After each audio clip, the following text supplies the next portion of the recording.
Mr. Arvind Jadhav, Geetanjali Sahu, and my dear friends. I am happy to be here because of two reasons. One is, as an advocate predominantly practicing before the High Court, I often hear the criticism that tribunals are not functioning properly. And in fact, the Supreme Court also said so, not in relation to the appellate tribunals. In Chandrakumar's case, which was spoken to in the earlier sessions also, serious concerns were expressed by the Supreme Court on the functioning of the state administrative tribunals and central administrative tribunal, even SAGAT. All tribunals came in for criticism, so much so, the then chairman of the Karnataka State Administrative Tribunal, Justice Shivashankar Bhatt, after seeing that judgment, he resigned and went out of office because he felt that all tribunals have been painted black without making any effort to know which is functioning, which is not functioning, and why somebody is not functioning, why they are not functioning. The second reason why I am happy to be here is that whatever may be the criticism, ultimately having regard to the type of determination of facts that these tribunals are required to do, I would say high courts will be unequal to the task, and certain things, particularly factual determination, has to be done only by these tribunals, which have a technical member and also a judicial member. Why there should be two members? Why not three? It can be more also. But two members are essential because earlier there used to be a concept. These technical members were called as assessors, or their role was that of an assessor. But that concept was criticized as saying that they are not mere assessors. By their long years of practice in a particular field, not only they would have understood the nuances of how that particular law operates, but they would also have developed a judicial bent of mind. Second is a judicial member. Why a judicial member? The shortest reason that the Supreme Court has ever given is that by their judicial training, they would have acquired a detachment, or I would not use the word non-partisan because it would be imputing that technical members are partisan. To use the language of Bhagavad Gita, they would have, by long years of judicial training, acquired Sthitaprajna's characteristics. Sthitaprajna means neither rain can wilt him nor heat can wilt him. He knows this heat and fury I have to ignore, and I have to see what is light in this argument.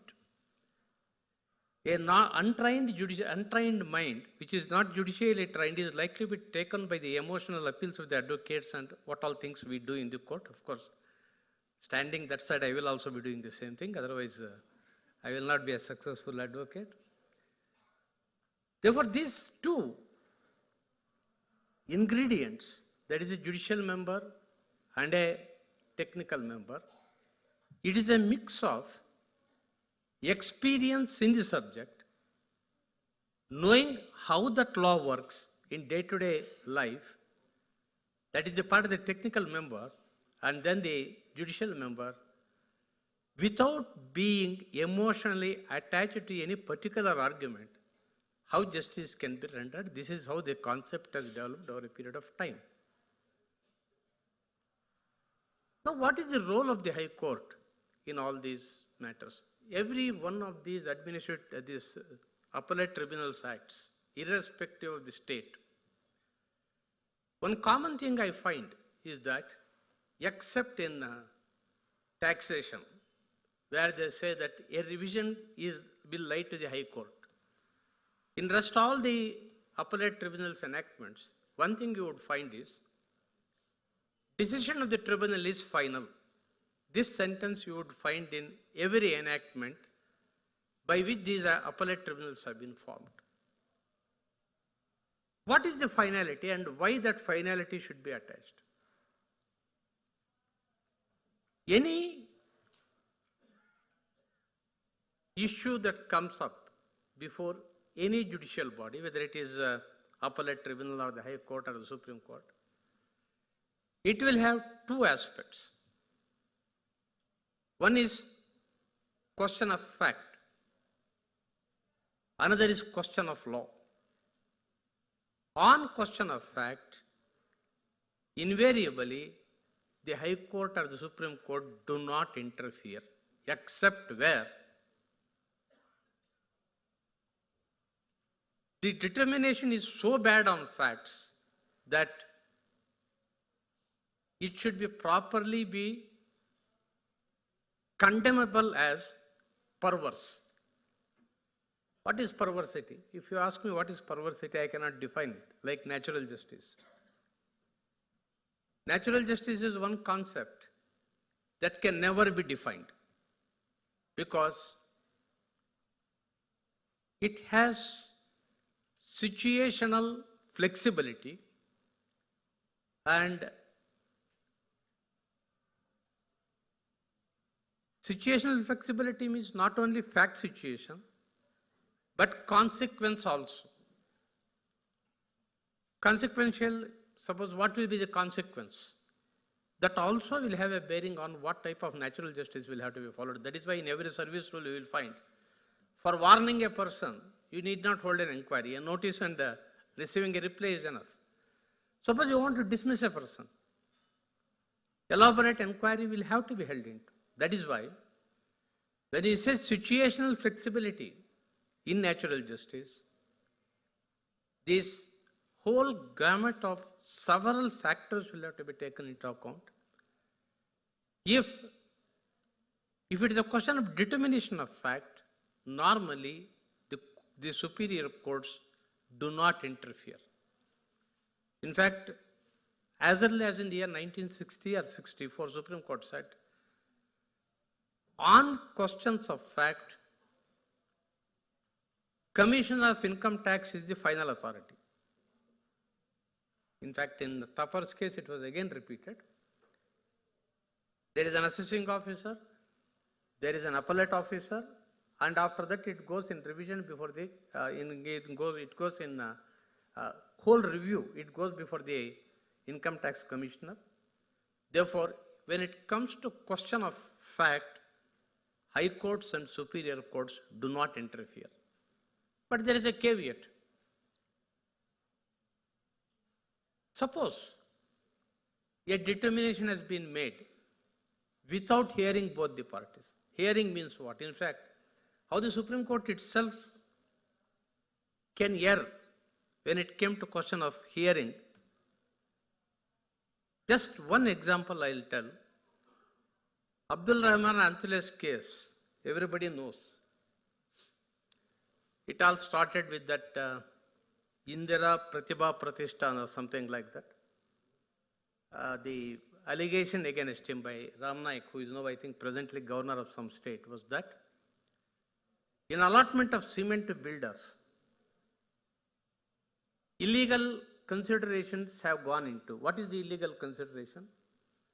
Anybody wanting suppose 1 ton or 2 tons of cement allotted to him, 5 rupees per bag was the donation he was required to make to Indira Pratibha Pratishthan. It was not corruption as we know it today, but it was viewed as corruption those days. The number of times the case went to Supreme Court, came back, it was happening. In one such case, what happened was the Constitution bench, 5 judges sat and wrote, having regard to the fact that so much delay has already been there, Abdul Rahman Antule will be tried by a special court headed by a High Court judge. This judgment was rendered. Promptly, Antule filed a review petition. review petition was, the contention was, on this question, I have not been heard. I have a right to be tried according to the ordinary criminal law of this land. What is the criminal law of the land? An offence under Prevention of Corruption Act would be tried by a special judge who is of the rank of a sessions judge. Against his judgment, I have got an appeal to the High Court. Against the judgment of the High Court, I have a right of special leave or whatever you call, though special leave strictly may not be called as a right. Then the question before the Supreme Court was, their advocate was present, all the advocates were present, hearing has taken for days together. How can he come and still say that he has not been heard?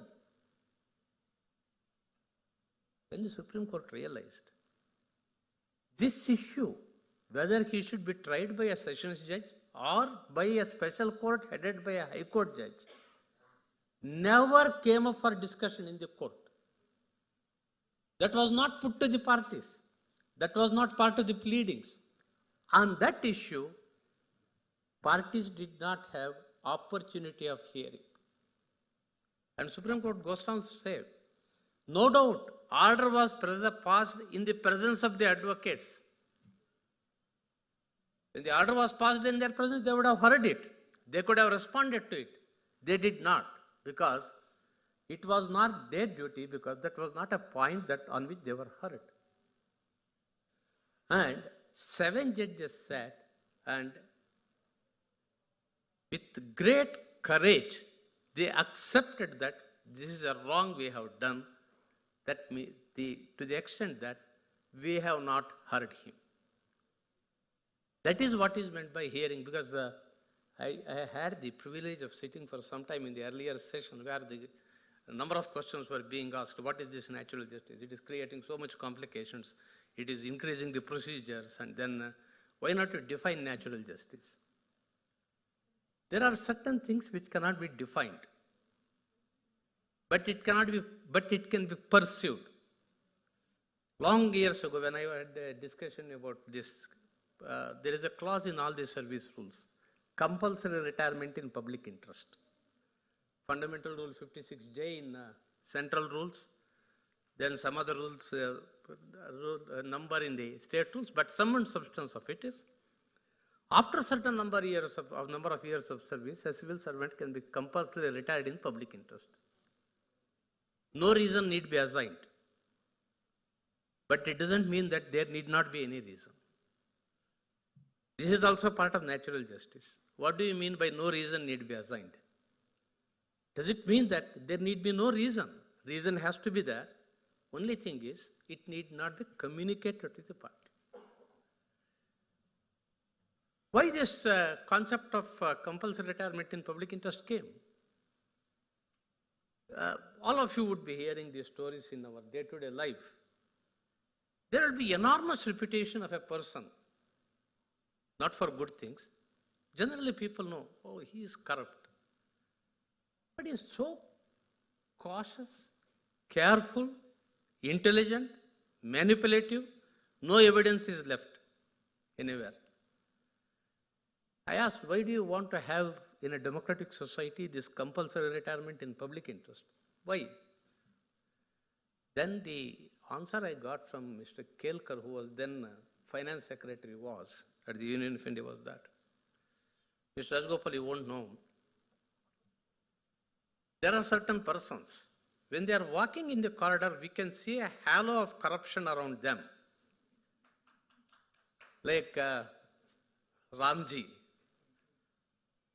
Sri Ramchandra, this Lord Sri Ram, when he comes, he is walking. You can see the halo of greatness around him. But there is no evidence of greatness. Likewise, whole world knows he is corrupt, but there is no evidence.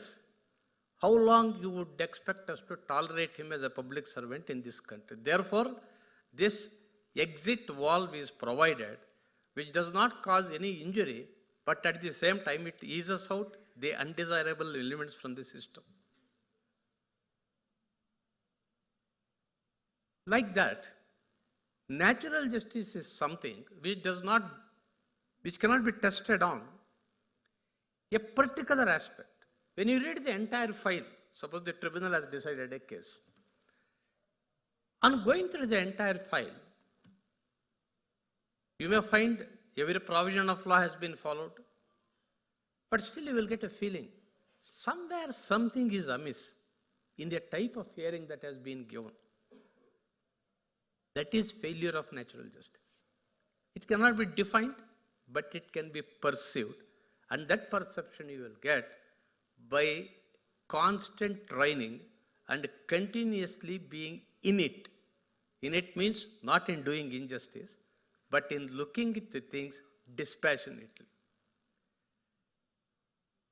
Therefore, whenever there is violation of natural justice,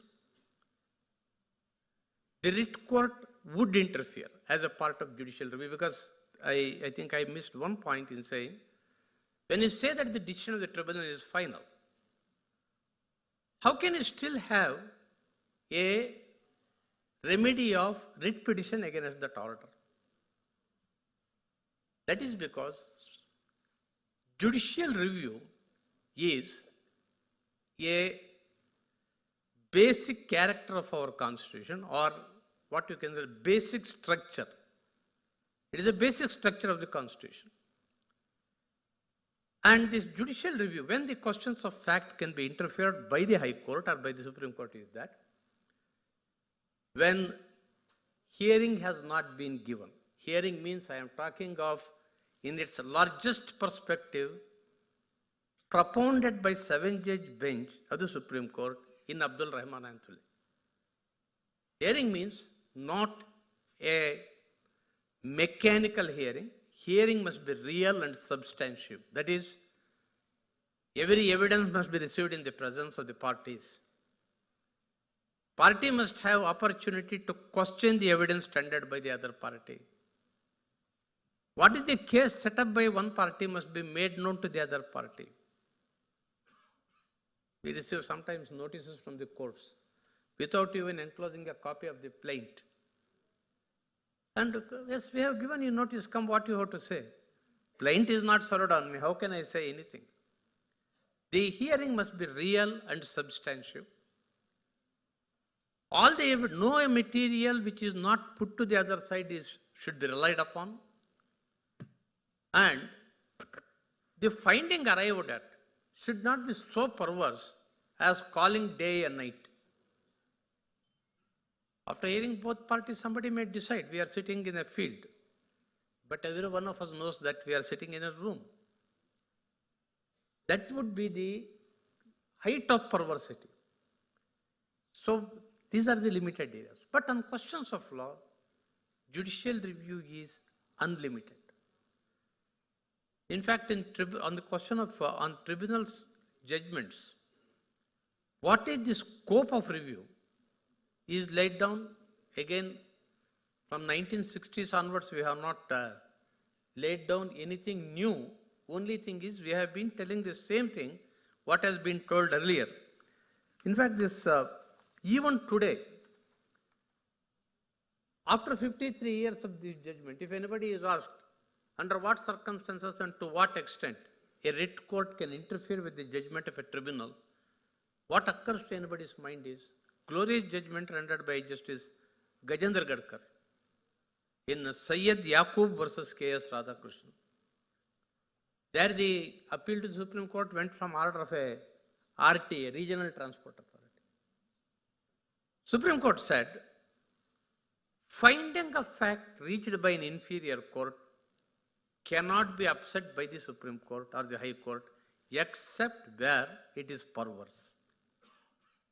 And then on question of law, it said, if there is an error apparent on the face of the record, the court can interfere.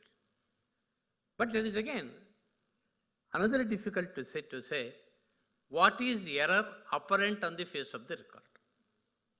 For some errors may be very apparent. Some errors may require a certain amount of argument to be advanced to make you realize. There again, what is error apparent on the face of the record The concept has undergone change from time to time and on case-to-case basis. It again boils down to facts and circumstances of the case. To put it in one sentence, judicial review is not there to correct every error. Every error cannot be corrected by the High Court. But error which has caused miscarriage of justice, that can definitely be corrected by the High Court.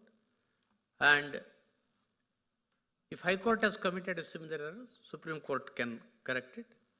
Not that Supreme Court will not commit such errors, but there is no further appeal from the order of the Supreme Court. That is why it is said, Supreme Court is correct. Supreme Court is final, not because it is correct, but it is correct because it is final. There is no further appeal. You and I, if we have to write something, we have to give reasons. High Court has to give reasons. Supreme Court need not give reasons because there is no further appeal from the Supreme Court. In fact, if you watch any proceedings in the Supreme Court, they also know what they are doing. One impleading application, Justice Duraiswamy Raju says, "Why do you want to be impleaded, sir? I will hear you. You know there is no appeal from this court. I will not implead you. Whatever you want to say, you say." And why should we bother about giving reasons, sir? There is no appeal against our order. See, this type of, they also know that they are also fallible. Therefore, tribunal has got